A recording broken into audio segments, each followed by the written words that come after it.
Hello दोस्तों, मैं प्रियंका स्वागत करती हूँ आपका अपने परिवार टीचर सक्सेस चैनल में। आई होप आप सभी लोग बहुत बढ़िया होंगे, पॉजिटिविटी से भरी हुए होंगे और जितना भी आपका स्टडी का टाइम टेबल है डेली फॉलो कर रहे होंगे, डेली कुछ नया सीख रहे होंगे।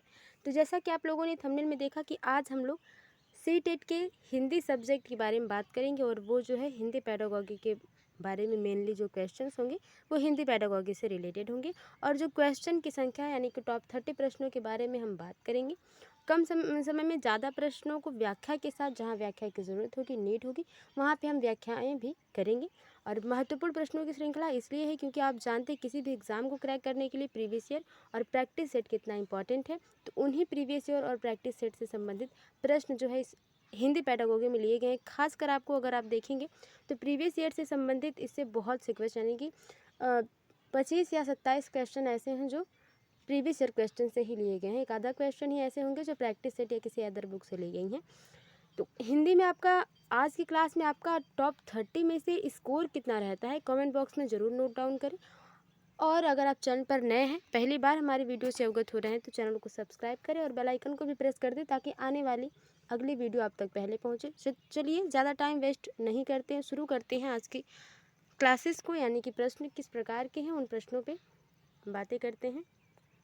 ठीक है, तो ये सारे ऐसे ही क्वेश्चन हैं। पहले क्वेश्चंस की बात कर ली जाए तो पेडागोगी आप जानते हैं कि अपने आप में एक अगर क्वेश्चन समझ में नहीं आते हैं अच्छे से तो अपने आप में पेडागोगी जो है थोड़ी सी टाइम टेकिंग भी हो जाती है और अंडरस्टैंडिंग बेस्ड तो होती है। लेकिन कुछ ऐसे वर्ड होते हैं, ऐसे शब्द होते हैं हिंदी के पेडागोगी सेशन में जो हमें बहुत तरह से, अगर हम लोगों ने अच्छे से तैयारी नहीं करी है या जैसे कुछ वर्ड ऐसे हैं जैसे उपागम वर्ड आ जाता है अधिकतर उपागम, और जितने भी उपागम हैं अधिकतर आप लोगों ने पहली बार सुने होंगे। अगर आपने नोट नहीं पहले बनाया होगा तो या आपने जब भी डीएलएड या बीएड किया होगा तो आपने अच्छे से नोट्स नहीं बनाए होंगे, तो आपको ये कुछ वर्ड ऐसे हैं जो नए लगते हैं, तो उनके बारे में बातें होंगी अगर वो प्रश्नों में इन्वॉल्व होंगे। तो चलिए शुरू करते हैं। क्या है पहला प्रश्न? निम्नलिखित में से किस शिक्षण शास्त्र का अर्थ है कि बच्चों के अनुभवों, उनकी बात तथा उनकी सक्रिय भागीदारी को प्रमुखता देनी है? इस प्रकार के शिक्षण शास्त्र के लिए बच्चों के मनोवैज्ञानिक विकास तथा रुचि को ध्यान में रखकर अधिगम की योजना बनानी चाहिए। किसको ध्यान में रखकर? शिक्षार्थी या बाल केंद्रित या शिक्षक केंद्रित या विस्तारवादी, ये जो है वो किस प्रकार की जो है शिक्षण शास्त्र है, किस प्रकार का शिक्षण है पूछा जा रहा है प्रश्न को। देखिए कुछ प्रश्न ऐसे होते हैं जो पूरी तरह से क्लियर अपने आप को नहीं करते हैं, आपको आप समझना है, वहाँ पे अंडरस्टैंडिंग करनी है कि किस प्रकार के प्रश्न कभी कभी इस तरह से पूरा अलग दे देगा और ऑप्शन बिल्कुल ही अलग दे देंगे। तो उनसे रिलेट करके चीज़ों को थोड़ा सा आप प्रैक्टिस करेंगे अगर डेली, तो आप इसमें बेहतर हो सकते हैं। और आप जानते हैं कि पेडागॉगी जो सेशन हो जाते हैं, चाहे वो किसी भी सब्जेक्ट का हो जाए, वो समान ही होता है लगभग में। कुछ ही, जैसे हिंदी की बात करूँ मैं, तो हिंदी में ही बेसिकली ये हो जाता है, कुछ वर्ड हो जाते हैं जो टफ़ होते हैं क्योंकि इसकी इंग्लिश नहीं दी जाती, हिंदी में ही होता है पूरी तरह से। तो जो कन्फ्यूजन में रह जाता है वो कन्फ्यूजन में ही रह जाता है। तो उसको सेल्फ स्टडी से करिए और प्रैक्टिस सेट जितना भी आप करेंगे, प्रैक्टिस करेंगे प्रीवियस ईयर चाहे प्रैक्टिस सेट से, उतना आप अपने आप को परफेक्ट करेंगे। तो देखिए किसमें बच्चों के अनुभवों को समझना है और उनकी सक्रिय भागीदारी, उनकी एक्टिविटी को हमेशा टॉप पे रखना है और वो किस प्रकार से विकास कर रहे हैं उनकी रुचि का भी ध्यान रखना है। तो ये जो योजना हो जाती है वो बाल केंद्रित हो जाती है, यानी कि बालक को जो है, जो शिक्षार्थी है उसको जो है केंद्र में रखकर शिक्षा दी जा रही है। ठीक है, बच्चे के हिसाब से सारी चीज़ें जो हैं बदलेंगी, चाहे वो सिस्टम हुआ स्कूल का या स्कूल के इन्वायरमेंट हुई या उसकी पाठ्यचर्या हुई या उसके विषय वस्तु हुई, सारी चीज़ें तो बच्चों के हिसाब से चेंज होगी।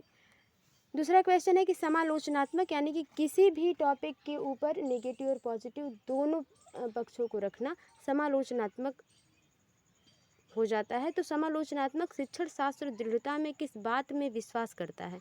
यानी शिक्षण शास्त्र दृढ़ता से किस बात पर विश्वास करता है? बच्चे विद्यालय के बाहर जो भी कुछ सीखते हैं वो अप्रासंगिक है। तो देखिए अप्रासंगिक नहीं है। जो भी बच्चे सीखते हैं वो प्रासंगिक है, चाहे वो एनवायरनमेंट से जो भी उन्होंने सीखा है वो उनके लिए बेहतर है, और जो भी वो आगे सीखेंगे वो उनका पूर्व ज्ञान उनको हेल्प करेगा वो चीज़ सीखने में।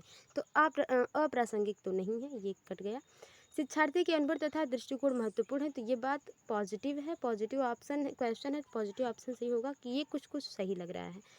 शिक्षक को सदैव कक्षा निर्देशों में आगे रहना चाहिए। सदैव कक्षा निर्देशों में, हमेशा की बात हो रही है तो ऐसा नहीं है। कभी कभार जब लगे कि अनुशासन में ढिलवाई हो रही है या कोई भी ऐसे ही है, तब आप निर्देश दे सकते हैं। शिक्षार्थियों को स्वतंत्र रूप से तर्क करने की आवश्यकता नहीं है। क्यों? अगर शिक्षार्थी सीख रहे हैं, अगर वो तर्क नहीं करेंगे तो कौन तर्क करेगा, ये बात नहीं रही। दूसरे के सही आंसर की बात कर ली जाए तो दूसरा ऑप्शन ही सबसे पॉजिटिव है और यही ऑप्शन बिल्कुल सही हो जाएगा। यदि शिक्षक नया पाठ पढ़ाने से पहले से विद्यार्थियों को मनोरंजन से जुड़ी गतिविधि में संलग्न करते हैं तो क्या उद्देश्य हो सकता है इसका? इसका क्या उद्देश्य हो सकता है कि नया पाठ शुरू करने से पहले विद्यार्थियों को मनोरंजन भरी बातों को करवाया जा रहा है, गतिविधि को करवाई जा रही है। तो विद्यार्थियों का ध्यान हटाना है। पाठ आरंभ करने से पूर्व विद्यार्थियों को अनुशासन में करना है। कार्यभार को कम करना है। विद्यार्थियों में प्रोत्साहन तथा उत्साह का संचार करना है। तो जैसे हो जाता है कि जो नया चैप्टर आता है उसके पहले हम बच्चों को उसके बारे में कुछ इंटरेस्टिंग बातें बताते ताकि बच्चा जो हो उसको पढ़ने के लिए रुचिकर हो सके। तो यही बात सही हो जाती है। चौथा ऑप्शन बिल्कुल सही हो जाएगा कि विद्यार्थियों में प्रोत्साहन तथा उत्साह का संचार करने के लिए हम मनोरंजन करवाते हैं जब भी पाठ कोई नया शुरू होता है। तो मनुष्य अनुभव के माध्यम से भाषा ठीक उसी प्रकार से सीखते हैं जिस तरह से अन्य कौशल सीखते हैं। यह किस विचार के सिद्धांत की ओर संकेत करता है? देखिए, विचार पूछा है लेकिन यहाँ पे कोई ऐसे विचार है नहीं, ऐसे कोटेशन कोई नहीं दिया गया, बल्कि यहाँ पे वैज्ञानिकों के नाम दे दिए गए हैं कि ये जो बात है वो कौन मानते हैं कि मनुष्य अनुभव के माध्यम से भाषा ठीक उसी प्रकार से सीखते हैं जिस प्रकार से वो अन्य कौशल सीखते हैं। चॉम्स्की ये कहते हैं, पियाजे कहते हैं, वाइगोत्स्की जी कहते हैं या स्किनर जी कहते हैं। 4 के सही आंसर की बात कर ली जाए तो ये जो काम है वो स्किनर साहब कहते हैं कि भाषा हम उसी प्रकार से सीखते हैं जिस प्रकार से हम अन्य कौशलों को सीखते हैं, चाहे वो सिंगिंग हुई, डांसिंग हुई, अन्य कौशल जो भी हुए। रचनावादी कक्षा में शिक्षार्थी किस प्रकार से कार्य करते हैं? देखिए, रचनावादी अपने आप में क्रिएटिविटी जहाँ पर होगी वो रचनावादी कक्षा हो जाएगी। बच्चे अपने आप में क्रिएटिव रहें, शिक्षक भी क्रिएटिव रहें और सक्रिय रहें। तो देखते हैं क्या है। समूह में अंतःक्रिया करते तथा कक्षा में आवाज़ें करते हैं। ठीक है, आगे देखते हैं। अपने कार्यों में सभी विकल्प सीखते हैं। अपने कार्यों में सभी विकल्प लिखते हैं। अपने कार्यों में सभी विकल्प लिखते हैं, ऐसी बात नहीं है। केवल आ गया तो केवल एक नेगेटिव टैग वर्ड है, इसको देखते ही आप कट करें। अगर क्वेश्चन पॉजिटिव पूछा गया है तो क्वेश्चन नेगेटिव होगा, तभी नेगेटिव ऑप्शन सही होगा। किसी भी तरह की अंतःक्रिया नहीं करते, ऐसी कोई बात नहीं। मुझे लगता है क्लास में जितने बच्चे अंतःक्रिया करते, जितनी बातचीत करते, उतना कहीं नहीं करते होंगे, क्योंकि वो जब से स्कूल में जाते हैं इस घर से, तब से उनकी बातें शुरू होती हैं। और एज अ टीचर आप हमेशा कहेंगे कि शांत रहिए बेटा, शांत रहिए, लेकिन वो अपनी बात को करते ही रहेंगे। ठीक है, तो अंतःक्रिया करते हैं, ऐसी बात नहीं है। तो सबसे सही आंसर जो हो जाएगा वो पहला ऑप्शन, समूह में अंतःक्रिया करते हैं, मतलब पूरा सामूहिक वार्तालाप होता है और आवाज़ें तो होनी ही है। जब तक आप पढ़ाएंगे कुछ इंटरेस्टिंग तरीके से तब तक शांति रहेगी, फिलहाल वो अपनी अंतःक्रिया करते रहेंगे। आगे देखते हैं, निम्नलिखित में से कौन सा भाषा शिक्षण के सिद्धांत के रूप में नहीं लिया जा सकता? देखिए, भाषा शिक्षण सिद्धांत के रूप में नहीं लिया जा सकता। नेगेटिव क्वेश्चन है तो नेगेटिव ऑप्शन बिल्कुल सही होगा। चयन तथा श्रेणियों में बांटना, यानी कि भाषा शिक्षण को क्या करें, उसको अलग अलग श्रेणी में बांट दें। विशिष्ट रूप से पठन कौशल पर बल देना। देखिए, भाषा शिक्षण सिखाया जा रहा है तो क्या उसमें पठन उपयोगी है? आप अपने माइंड से सोचिए, तब तक आगे देखते हैं। एकीकृत तरीके से शिक्षण करना, अधिक से अधिक अवसर देना। तो ये बात सही है कि अधिक से अधिक अवसर देना चाहिए। यहाँ पे नेगेटिव क्वेश्चन पूछा है तो नेगेटिव ऑप्शन सही होगा। तो देखिए, भाषा शिक्षण सिद्धांत के रूप में विशिष्ट रूप से, यानी कि विशेष रूप से पठन कौशल को बल नहीं देना है। वहाँ पे पूरी तरह से, चाहे वो लिखित हो, उच्चारण का तरीका हो, सब पे इक्वली आपको क्या करना है, ध्यान देना है। ठीक है, आगे देखते हैं। सहपाठी एक दूसरे के प्रति स्वीकृति का भाव रखें, इसके लिए किस तरह का कक्षा परिवेश उपयुक्त है? देखिए, प्रश्न जो है बिल्कुल समझ में आ रहा है, इसको बहुत समझाने की ज़रूरत नहीं है। ऑप्शन देखते हैं। विविधता वाले शिक्षार्थियों वाली समावेशी कक्षा, ऐसी कक्षा हो, समावेशी हो, जिसमें प्रत्येक प्रकार के बच्चे हों और वो अलग अलग प्रकार के बच्चे हों, अलग अलग मानसिकता के, अलग अलग तर्क रखने वाले, अलग अलग तरीके से सीखने वाले बच्चे हों। चयनित शिक्षार्थियों वाली समावेशी कक्षा नहीं। चयनित शिक्षार्थी यानी कि चयन किए हो कि ये बच्चे या तो बिल्कुल धीमी गति से सीखते हैं या तो बहुत प्रतिभाशाली हैं। ठीक है, आगे देखते हैं विविधता वाले शिक्षार्थियों वाली विशिष्ट कक्षा, विशेष कक्षा की बात हो रही है, चयनित शिक्षा वाली विशिष्ट कक्षा। 7वें के सही आंसर की बात कर ली जाए तो आप जान गए हैं कि पहला ऑप्शन बिल्कुल सही है कि विविधता यानी अनेक प्रकार के बच्चे एक ही जगह पे पढ़ें और अनेक विधियों से पढ़ें, वही आप में विविधता वाले शिक्षार्थी हैं और एक प्रकार की समावेशी शिक्षा हो जाएगी वो। आगे देखते हैं निम्नलिखित में से कौन सा उपचारात्मक शिक्षण का उद्देश्य नहीं है। नेगेटिव क्वेश्चन है, नेगेटिव ऑप्शन सही होगा। ठीक है, ये जरूर आप प्लस पॉइंट रखें एग्ज़ाम के टाइम में कि जो है नेगेटिव क्वेश्चन जो आते हैं वो बहुत थोड़ी सी टाइम टेकिंग भी हो जाते हैं और हमें प्रश्नों को समझने में, ऑप्शंस को समझने में थोड़ा सा टाइम होने लगता है, क्योंकि क्वेश्चन तो सीधे पूछे जाते हैं। अप्रभावकारी आदतों को हटाना, नेगेटिव पूछा है। उन भाषा तथ्यों को दोबारा पढ़ाना जो उन्होंने सही तरह से नहीं सीखे हैं। सही तरह से क्या किए हैं, नहीं सीखे हैं। शिक्षार्थियों को अच्छी तरह से हटाना, हटाना नहीं, यहाँ पे रटाना होगा। ठीक है, तो रटाने की बात जहाँ आएगी वो बिल्कुल गलत होगा, आप जान रहे हैं, तो निगेटिव ही पूछा है। उद्दीपन उपागमों के साथ शिक्षार्थियों में अधिगम के लिए रुचि जागृत करना, तो ये बिल्कुल ही पॉजिटिव है, सही नहीं होगा, तो निगेटिव जो सबसे है वही सही हो जाएगा। 8वें के सही आंसर की बात कर लीजिए, तीसरा ऑप्शन बिल्कुल सही हो जाएगा, शिक्षार्थियों को अच्छी तरह रटाना। यहाँ हटाना मिसप्रिंट हो गया है, यहाँ पे रटाना होगा, तो तीसरा ऑप्शन बिल्कुल सही हो जाएगा। आगे देखते हैं भाषा पढ़ाते समय विद्यार्थियों की प्रतिभागिता। ठीक है, ये प्रतिभागिता, दो नाम आ गए हैं यहाँ पे, प्रतिभागिता है, मिला दे दीजिएगा इसमें। भाषा पढ़ाते समय विद्यार्थियों की प्रतिभागिता को बढ़ाने के लिए कौन सा सबसे उपयुक्त उपागम होना चाहिए। देखिए, उपागम हमेशा पूछा जाता है, तो इसको आप खुद से सेल्फ स्टडी करें और चीज़ों को जितना प्रैक्टिस करेंगे वो चीज़ें उतनी ही आपको बेहतर समझ में आएंगी। तो संरचनात्मक उपागम, संप्रेषणात्मक यानी कि कम्युनिकेशंस की बात हो रही है, व्याकरणवाद विधि, निमंजन विधि। 9वें के सही आंसर की बात कर ली जाए तो दूसरा ऑप्शन बिल्कुल सही हो जाएगा, संप्रेषण। अगर बच्चा कम्युनिकेट करेगा तो वो किसी भी भाषा कौशल में बहुत ही अच्छा हो पाएगा। जैसे आप इंग्लिश जो है सीखते हैं इंग्लिश स्पीकिंग, तो आप जितना इंग्लिश स्पीकिंग करते हैं उतनी आपकी वो इंग्लिश जो है स्ट्रांग होती जाती है, स्पीकिंग शैली। तो वही बात है। यदि बच्चों को ध्यान में रख कर करना चाहते हैं तो उन्हें क्या करना चाहिए। ऑप्शंस देखते हैं। अपनी प्रतिभा को प्रदर्शित करने के लिए पाठ्य सहगामी गतिविधियों में भाग लेने के लिए सलाह देनी चाहिए। योगात्मक आकलन परीक्षा में बैठने से पहले सभी पाठों की पुनरावृत्ति करने के लिए कहना चाहिए, यह सुनिश्चित करने के लिए कि उन्होंने संकल्पनाओं को पूर्ण रूप से सीख लिया है। विद्यार्थियों को जल्दी जल्दी परीक्षा लेनी चाहिए। विद्यार्थी की विविधता को संबोधित करने के लिए विविध प्रकार की शिक्षण विधियों का प्रयोग करना चाहिए। देखिए, 10वें के सही आंसर की बात कर ली जाए तो ये जो है यहाँ से, ये जो है तीसरा ऑप्शन है, यहाँ से चौथा ऑप्शन है। ठीक है, यहाँ से विद्यार्थियों की विविधता को संबोधित करने के लिए विविध प्रकार की शिक्षण विधियों का प्रयोग करना चाहिए, तो चौथा ऑप्शन यही बिल्कुल सही हो जाएगा। थोड़ी सी मिस प्रिंटिंग है इस प्रश्न में भी, तो उसके लिए मैं बहुत सॉरी हूँ।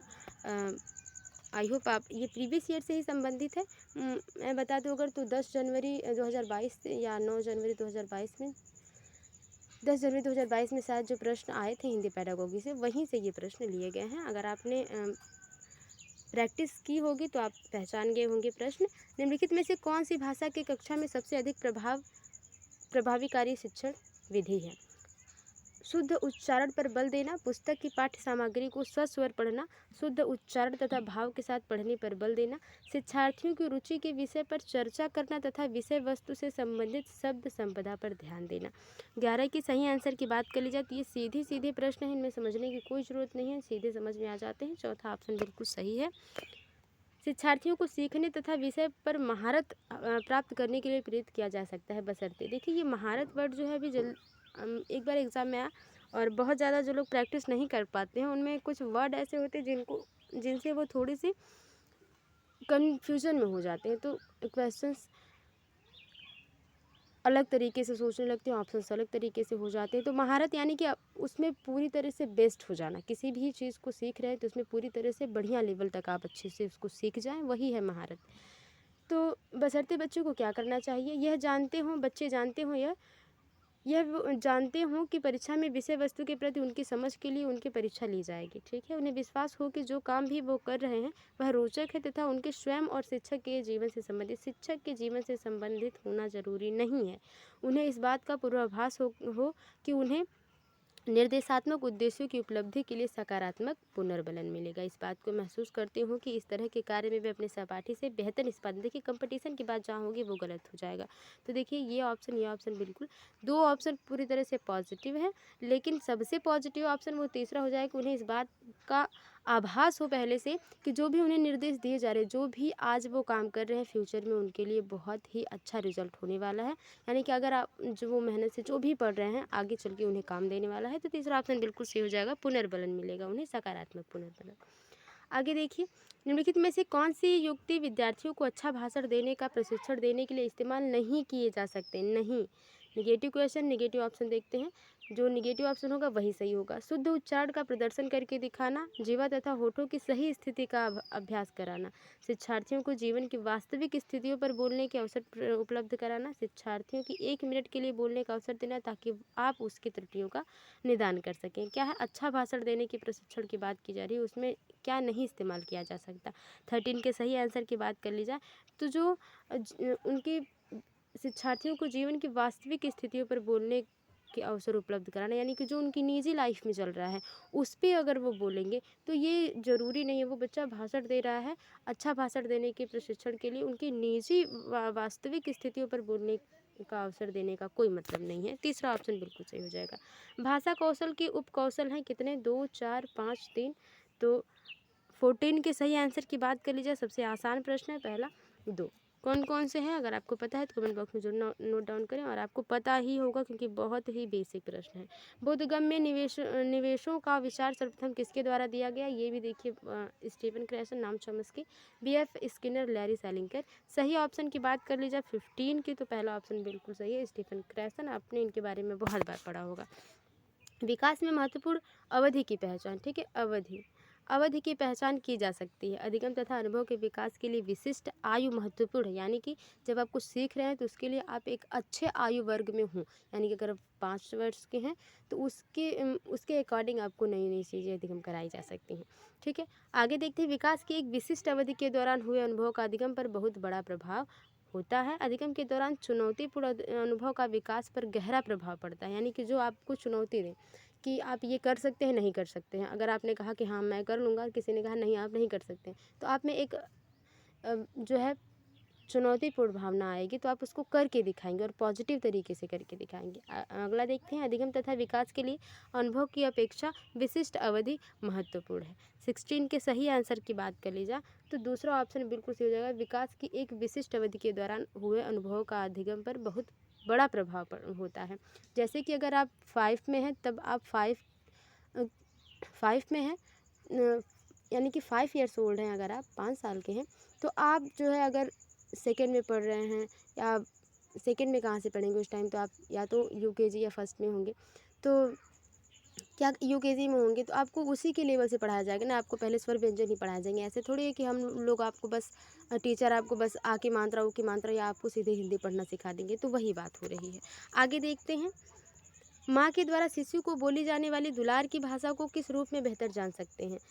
बबलाना, अनुकरण के माध्यम से अधिगम, बाल निर्देशित वाचन, सक्रिय अनुकूलन। सही आंसर की बात कर लीजिए 17वें की, तो तीसरा ऑप्शन बिल्कुल सही हो जाएगा, बाल निर्देशित वाचन। क्योंकि वो एक प्रकार से माँ जो भी बोलती है बच्चा उनका अनुकरण करता है, जो माँ बोले या कोई भी बोले बच्चा उनका अनुकरण करता है, तो वो एक प्रकार का निर्देशित वाचन हो जाता है। तीसरा ऑप्शन बिल्कुल सही हो जाता है, बच्चा उसका अनुकरण करता है, ठीक है, इमिटेशन करता है।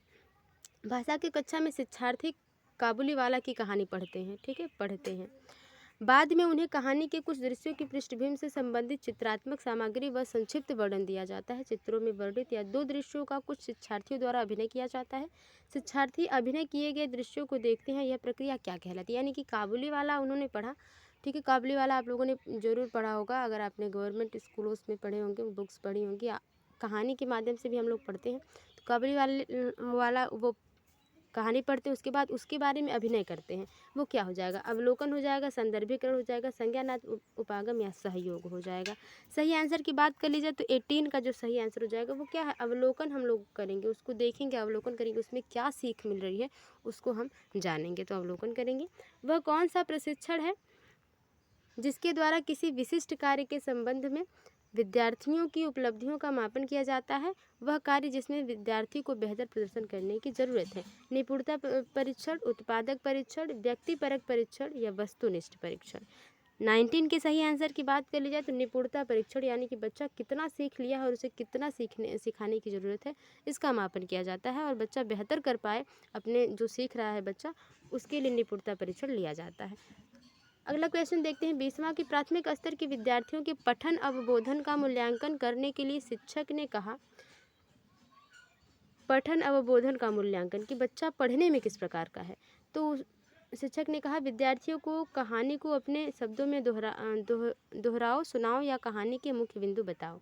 कहानी के पात्रों में से किसी एक के आधार पर दैनंदिनीय बनाओ, यानी कि उन पर अपने विचार प्रकट करो। पहचाने गए शब्दों के समूह का स्वयं प्रयोग करें। विषय के लाभ तथा हानि पर चर्चा करें। तो 20 के सही आंसर की बात कर ली जाए तो क्या है कि उन्हें अपनी जो भी कहानी आपने पढ़ी है या जो भी चीज़ पढ़ी है, जैसे आप अगर एज अ टीचर होंगे, अगर पढ़ाते होंगे तो आपने ये ज़रूर फील किया होगा कि जब हम कोई चीज़ पढ़ाते हैं, कोई भी सब्जेक्ट पढ़ाते हैं, तो हम कोशिश करते हैं कि उससे बच्चे ने क्या सीखा है वो जाने और वो उसको अपनी भाषा में किस प्रकार से कहानी के माध्यम से आपको बता पाएंगे। जैसे हिंदी हुआ, इंग्लिश हुआ और भी कोई सब्जेक्ट हुई मैथ को छोड़कर, तो आप उसमें ऐसा कर सकते हैं। तो पहला ऑप्शन बिल्कुल सही हो जाता है। आगे देखते हैं। किसी नई भाषा को सीखने के संबंध में कौन सी बात सही है। देखिए बहुत ही पॉजिटिव प्रश्न है, पॉजिटिव ऑप्शन सही होगा। मातृभाषा का ज्ञान सहायक होता है, ये बात सही है। अगर आप मातृभाषा जो भी आपकी वो किसी भी भाषा को सीखने के लिए इम्पोर्टेंस रखती है। मातृभाषा का प्रयोग सहायता करने की जगह बाधा उत्पन्न नहीं करता। शिक्षा के द्वारा मातृभाषा का प्रयोग कदापि नहीं करना चाहिए। क्यों नहीं करना चाहिए? शिक्षार्थी द्वारा मातृभाषा का प्रयोग नहीं किया जाना चाहिए। पहला ऑप्शन बिल्कुल सही हो जाएगा कि मातृभाषा जो है सहायक होती है। भाषा में किन्हें ग्राम्य कौशल कहते हैं। श्रवण तथा वाचन कौशल, श्रवण तथा पठन कौशल, वाचन तथा लेखन कौशल, वाचन तथा पठन कौशल। 22 के सही आंसर की बात कर ली जाए तो दूसरा ऑप्शन बिल्कुल सही हो जाएगा। श्रवण तथा पठन कौशल को ग्राम्य कौशल कहा जाता है। निम्नलिखित में से कौन सा दृश्य शिक्षण अधिगम सामग्री नहीं है। पत्रिकाएं तथा समाचार पत्र, रेडियो प्रसारण, संदर्भ पुस्तकें और चित्रात्मक चार्ट। तो देखिए 23 का सबसे आसान प्रश्न है, इसमें कोई टफ नहीं। रेडियो प्रसारण सिर्फ सुनाई देता है, दिखाई नहीं देता है। निम्नलिखित में से किसकी उपचारात्मक शिक्षण के रूप में अनुशंसा नहीं की गई है। अनुशंसा नहीं की गई है। व्यक्ति विशेष की अधिगम संबंधी कमियों को पहचानना और निदान सुझाना जिनके आधार पर उपचारात्मक निर्देश दिए जा सके। अध्यापक समस्याओं को संबोधित करने और दूर करने के लिए व्यवहारिक उपचारात्मक समाधान ढूंढते हैं। विद्यार्थी की गलतियों का विश्लेषण करके उपयुक्त उपचारात्मक कार्यों का चयन करना। नवीन पठन तथा शिक्षण विधियों को लागू करने के द्वारा उच्च अधिगम रणनीतियों को लागू करना। 24 के सही आंसर की बात कर ली जाए तो चौथा ऑप्शन बिल्कुल सही हो जाएगा कि जो नवीन पठन जो भी पढ़ाया जा रहा है उसमें नए तरीके से उसको पढ़ाया जाए, अलग अलग शिक्षण विधियों से पढ़ाया जाए और जो भी वो सीखा है उसकी नई नई रणनीतियों को लागू किया जाए और जो भी उसकी समस्या है उसका उपचार किया जाए जो कि प्रश्न में पूछा गया है। तो नहीं की गई है, चौथा ऑप्शन बिल्कुल सही हो जाएगा। निगेटिव है तो उपचारात्मक शिक्षण के रूप में अनुशंसा नहीं की गई है, किसकी नहीं की गई है। 24 का जो सही आंसर होगा वो बिल्कुल चौथा हो जाएगा। ठीक है, आपको क्या इसका लग रहा है? क्योंकि मेरे हिसाब से होना चाहिए यही प्रश्न। आगे देखते हैं। कक्षा में शिक्षक विषय के बारे में बताते हैं तथा उस विषय पर लेख लिखने से पहले विद्यार्थियों को उस विषय से संबंधित विचारों का जल्दी से सोचने तथा उन्हें नोट करने के लिए कहते हैं। कक्षा में शिक्षक क्या कर रही है? पुनरावृत्ति, आकलन, मानस मंथन, सूचियों की जांच। 25 के सही आंसर की बात कर ली जाए तो जैसे कि कोई विषय पढ़ाया गया उसके बारे में शिक्षक कह रही हैं कि आप जल्दी से सोचिए और उसके बारे में नोट करिए और कुछ अच्छा बताइए। तो क्या कर रहा है यहाँ पे? मानस मंथन हो रहा है। ठीक है, उन्हें सोचने के लिए जैसे ब्रेन स्टेमिंग हो रही है कि यहाँ पे बच्चा सोच रहा है, मंथन कर रहा है, तर्क कर रहा है, अपने संज्ञान को जो है बढ़ावा दे रहा है। तो तीसरा ऑप्शन बिल्कुल सही हो जाएगा। संज्ञानात्मक अधिगम का सिद्धांत निम्नलिखित में से किसे स्वीकृति देता है? पॉजिटिव, बिल्कुल ही पॉजिटिव ऑप्शन है, पॉजिटिव क्वेश्चन है, पॉजिटिव ऑप्शन सी होगा। मनुष्य भाषा यंत्र के साथ जन्म लेते हैं, त्रुटियां अधिगम प्रक्रिया का हिस्सा है, बिल्कुल ही पॉजिटिव है। ये कहते हैं थॉर्नडाइक साहब जिन्होंने तो ये जो है प्रयास और भूल का सिद्धांत उन्होंने ही दिया है, प्रभाव का, अभ्यास का सिद्धांत नियम दिया है। तो वही कि जितना आप जो आप सीख रहे हैं उसमें जो गलतियाँ होंगी उससे आप सीखेंगे, वो आपके लिए बाधा नहीं है। भाषा आदत निर्माण की प्रक्रिया के द्वारा सीखी जाती है। भाषा विवेचन तथा मानसिक प्रक्रिया के द्वारा सीखी जाती है। 26 के सही आंसर की बात कर ली जाए तो जो सही आंसर है 26 का वो है कि भाषा आदत निर्माण की प्रक्रिया द्वारा सीखी जाती है। तीसरा ऑप्शन बिल्कुल सही हो जाएगा। प्रत्येक भाषा के अद्वितीय ध्वनि संरचना तथा शब्दावली होती है। भाषा की विशेषता क्या प्रदर्शित करती है? भाषा यादृच्छिक है, भाषा एक कौशल है, भाषा एक व्यवस्था है, भाषा प्रजाति विशेष है। तो किसी प्रजाति विशेष नहीं है, भाषा कहीं से भी किसी भी प्रकार से सीखी जा सकती है। तो 27 का जो सही आंसर है वो जो है भाषा एक व्यवस्था है। तीसरा ऑप्शन बिल्कुल सही हो जाएगा। आगे देखते हैं भाषा प्रवाह से क्या तात्पर्य है? शुद्ध वर्तनी लिखना, अपने शब्दों में कहानी का सार लिखना, व्याकरण के नियमों का स्पष्ट करना है, सहज गति के साथ वाचन पठन अथवा लेखन। 28 के सही आंसर की बात कर ली जाए, जो सही आंसर है वो आप जान गए होंगे। चौथा ऑप्शन बिल्कुल सही है, जिसमें भाषा प्रवाह का मतलब आप भाषा में तभी अच्छे हो सकते हैं जब आपका वाचन, पठन और लेखन सब बढ़िया हो। आगे देखते हैं, विद्यार्थी का आकलन करते समय शिक्षक को बच्चे की प्रगति की तुलना किससे करनी चाहिए? कक्षा के अन्य बच्चों से? नहीं। तीव्र गति से सीखने वाले बच्चों के साथ? नहीं। धीमी गति से सीखने वाले बच्चों के साथ? नहीं। अधिगम की उसके पिछले स्तर से। ये आपको आकलन करते समय तुलना करनी है कि बच्चे ने पहले से अब तक कितना सीखा, ये नहीं कि आप किसी से तुलना करें। चौथा ऑप्शन बिल्कुल सही हो जाएगा। लेखन की प्रक्रिया उपागम में क्या क्रम सम्मिलित है? ठीक है, प्रारूपण, मानस मंथन, संपादन और दोहराना। देखिए, जब कोई चीज़ होगी तभी आप मानस मंथन करेंगे। मानस मंथन आप बिना कोई टॉपिक के क्या आप सोच सकते हैं? नहीं। बिना कोई टॉपिक को आप दोहरा सकते हैं? नहीं। तो दो चीज़ें तो अभी नहीं होंगी। प्रारूपण और संपादन हुआ। तो पहले आपको क्या करना है,